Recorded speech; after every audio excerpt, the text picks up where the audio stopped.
Hey my friends, I'm Brian. You've joined us with Man of Faith Ministries for our New Testament readings, one chapter at a time, from Matthew right through to Revelation. There is a link in the description to go back to the previous ones if you so wish. We're up to chapter 5 of Hebrews today. We're getting through all these chapters, which is great.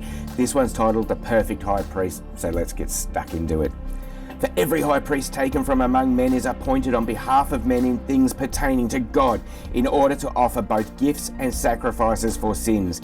He can deal gently with the ignorant and misguided, since he himself also is beset with weakness, and because of it he is obligated to offer sacrifices for sins, as for the people, so also for himself.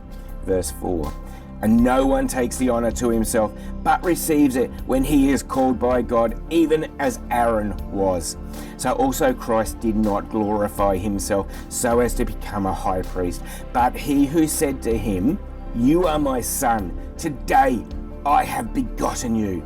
Just as he says also in another passage, "You are a priest forever, according to the order of Melchizedek." Verse 7.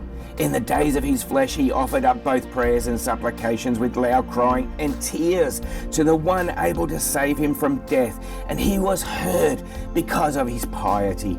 Although he was a son, he learned obedience from the things which he suffered, and having made perfect, he became to all those who obey him the source of eternal salvation. Verse 10. Being designated by God as a high priest, as according to the order of Melchizedek. Verse 11. Concerning him we have much to say, and it is hard to explain, since you have become dull of hearing. For though by this time you ought to be teachers, you have need again for someone to teach you the elementary principles of the oracles of God, and you have come to need milk and not solid food. For everyone who partakes only of milk is not accustomed to the word of righteousness, for he is an infant.